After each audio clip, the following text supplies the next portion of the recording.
What's going on, everyone? Welcome on into Falcons Today by Chat Sports. Matthew Peterson here, answering questions that came in during our mailbag, which airs every Thursday afternoon. First question coming in from Mike Nintendo Master. Looking at this team, I like how the running back room and defense look great. They need to get another O lineman. That's my only problem besides wide receiver. I'm with you on the first part. Bijan and Algier are terrific. Defensively, great's a strong word, but let's go with hopeful, with some new, young, fast additions made to it. Offensive line's an interesting problem to point out. The only question mark is Ryan Neusel, like Matthews, Lindstrom. Those are Pro Bowl, All-Pro caliber players. Bergeron is an emerging guard. McGarry is a bit of a liability, given that he's a run-first tackle for a lefty quarterback. But if Neusel can just be average, I don't need Neusel to be a Pro Bowler. I just need him to get lost in between Bergeron and Lindstrom and forgotten about and just be a middle-of-the-pack center. As for the wide receivers, I love London and Mooney. Ray McLeod was such a pleasant surprise last year. I was such a doubter about him being a receiver 3 for this team. And I love that he just slapped me across the face and said, "Shut up, Pillboydo. You don't know what you're talking about." So, as for the depth beyond that, Kadero Hodge played well against the Buccaneers in week 6 or whatever that was. But I agree that maybe you could be better at that position there. EHYGO, if Penix gets a ring, he will be the best Falcons QB of all time. Probably, yeah. But the devil's advocate to this, the counter would be, I don't love the idea that in order to be the Falcons' best quarterback of all time, it just takes winning one Super Bowl. Because I feel like that degrades what Matt Ryan accomplished. Matt Ryan was awesome.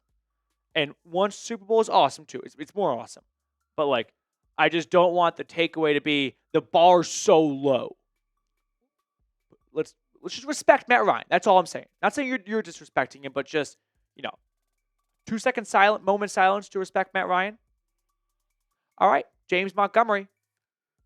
Do you think Penix can lead this team to a winning season this year, or should we have gotten another quarterback in Sanders?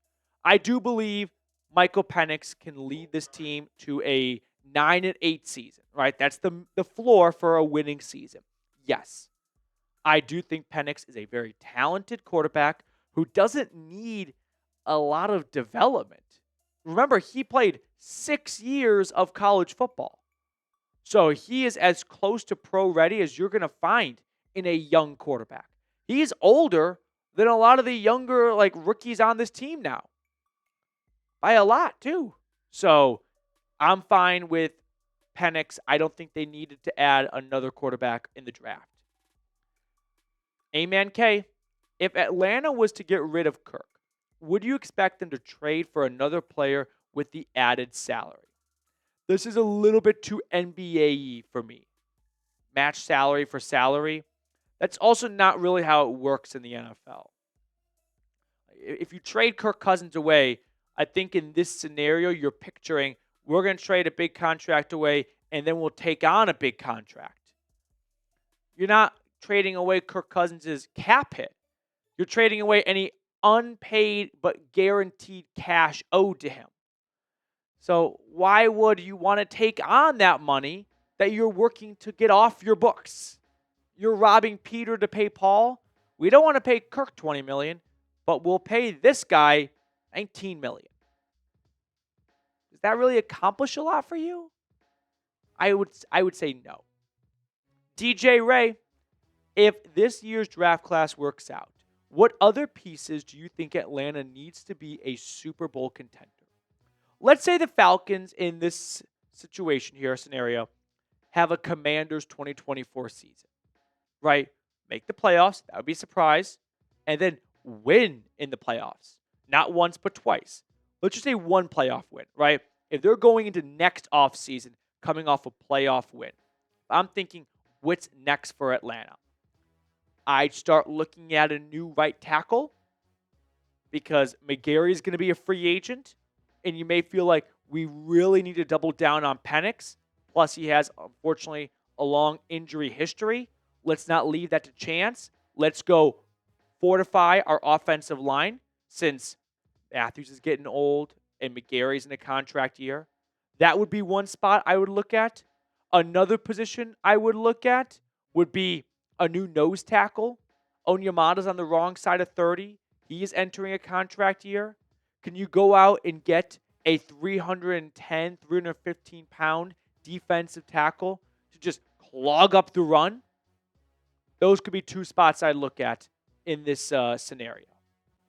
Jackson sounds like Justin Simmons to the Eagles. I would be a little disappointed to see him go. I would love to see us run it back with Simmons one more year. Would hate to see him intercept Penix. He's not coming back.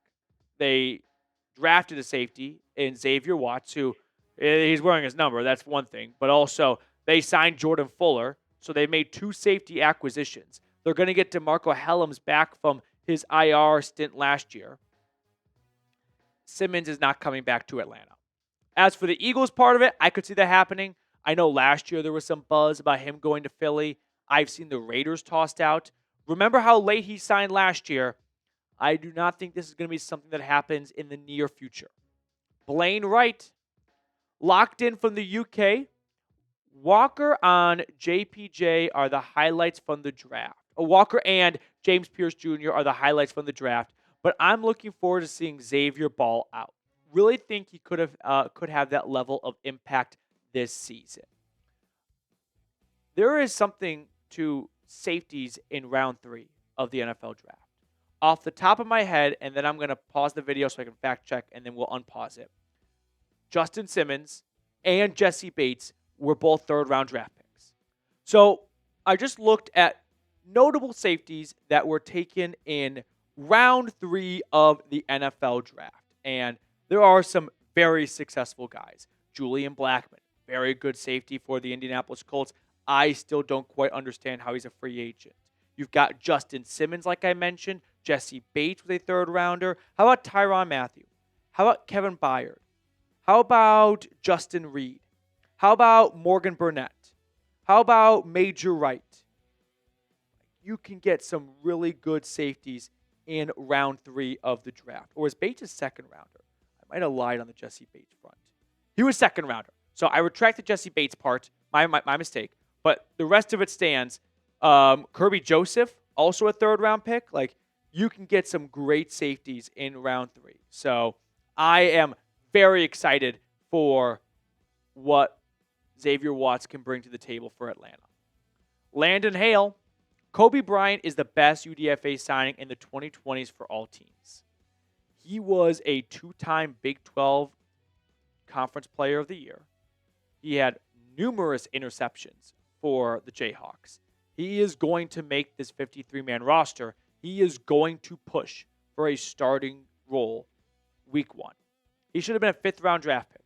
He's a very good UDFA. And Landon, I can't go off the dome right now with the best UDFAs the last couple of years, but he could very well finish towards the top of the list. We're going to look at some other questions in just a moment, but if you want to get a Jalen Walker jersey, you want to get a James Pearce jersey, go to chatsports.com/ATL rookies. I put that link already in the comments and description of today's video. It is a great way to support the channel. Jalen Walker's wearing number 11, James Pearce wearing number 27. So get your hands on these new Falcons jerseys when you support the channel by using chatsports.com/ATL rookies. Taylor Vaughn, under or over Michael Penix throws 3,000 yards this year? Over. I'm going to say Michael Penix this season throws 3,900 yards, 23 touchdowns, and 10 interceptions. Those are not eye-popping numbers, but I think for that being his full first year as a starter would be a very good, jumping off point for him. Carson Mifflin, what happens with James Pearce Jr. if Arnold and Floyd have great seasons? Nothing happens to him. He doesn't see the field a ton if Leonard Floyd and Arnold Ebiketie throughout training camp in the preseason prove they are the top 2 edge rushers on this team from the outside linebacker position. But Ebiketie will be he's going into a contract year. Floyd is, well over 30 at this point. He's on a 1-year deal. They probably don't bring both those guys back because they feel that, hey, we already have a younger, cheaper replacement in our first-round pick from a year ago. Josh MC, who do you think would back up Penix if we got rid of Kirk? Easton Stick. That's who they signed a few weeks ago. And he is, I think, the best backup option they have. It would be him, Emory Jones. They'd probably add another quarterback during preseason. I could see them trading for one, just like how the Chargers traded for Taylor Heineke. But Easton Stick, I think, would be the answer to your question. We've got a few more questions coming in. Maddie Ghost, $10 super chat. Thank you, Maddie. If Kirk stays during the season, I think he will go to the Jets because Fields will get injured. I think the Jets go 6-3, then Fields gets hurt, and they request a trade for Cousins for a playoff push. I don't hate that line of thinking.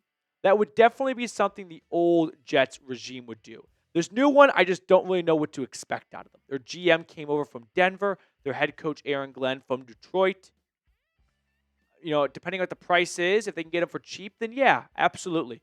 But this is a very detailed and specific prediction here. So if it does end up coming true, we've got an alien amongst us. Aiden Stackhouse. What's good, y'all? Hope you're having a blessed day. Also, PD, the GOAT of chat sports. Aiden, thank you so much. These comments never get old, and they always mean more to me than you might realize. So thank you so much, Aiden. Hope you're having a great day yourself, buddy. Jason Greenway. What's your over-under on sacks for the 2 first-rounders? I think like a week ago I said James Pearce Jr. gets 6.5 and Jalon Walker gets 4. So let's combine them and say over or under 10 sacks. Over or under 10 sacks. You might feel like there's a lot of great value on the over there. You just need 5 and 5.5 from the 2 guys combined. But it's not as common as you think to get a lot of sack production from rookies. Willie M. Is a Kirk trade out the window? No, it's not out the window. It seems less likely now because everyone's got their quarterback. So I only see a trade happening if someone gets injured or we see something like Carolina a few years ago. When they traded for Baker Mayfield, they drafted Matt Corral, they had Sam Darnold, and clearly after OTAs and minicamp, they felt like that's not going to cut it. Let's go out and get Baker. So if a team after OTAs and minicamp decides this was not a good, month of practice, the pads aren't even on yet, and I'm nervous. I think you could see a Cousins trade happen like in July in that situation, or late June. Some of them Nuggets. Are the Steelers still a viable trade option for Kirk after drafting Will Howard? I don't think Will Howard is a major needle mover for the Pittsburgh Steelers decision makers at quarterback. I think you should be talking about Aaron Rodgers, right? If Rodgers joins Pittsburgh, then Kirk is dead in the water for going back there. But if Rodgers decides to retire, I'd say yes, that the Steelers are still a viable trade option despite them taking Will Howard in round 6 of the draft. Appreciate your question.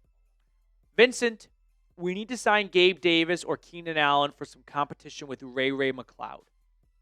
Gabe Davis is kind of a boomer bust receiver. Like, he has 29, I think, career touchdowns. And I think I'm willing to guess of those 29, I'm going to look up in a second here. How many games do you think it took for him to get like 29 touchdowns in how many games?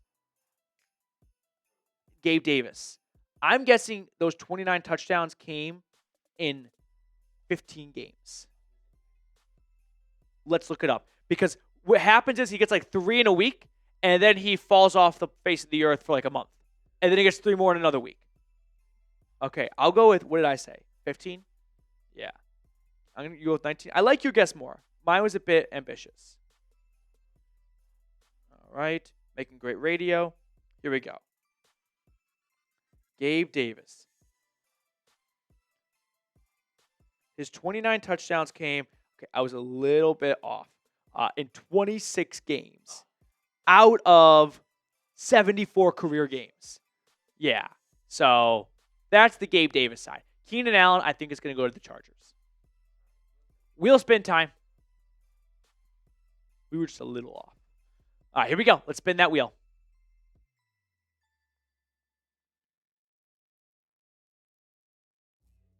Big Mo! Thank you so much, Big Mo. 2 claps for you. 1, 2. When I said that, I kind of felt like Big AJ and AJ and Big Justice. When it's, oh, your brother died. We're so sorry to hear that. Your brother gets 5 big booms. Boom, boom, boom, boom. That still always makes me laugh. That is the most uncomfortable thing that's ever gone on the internet. Oh, we're sorry to hear about your brother dying. All right. We are going to sign off, and we'll see everyone later.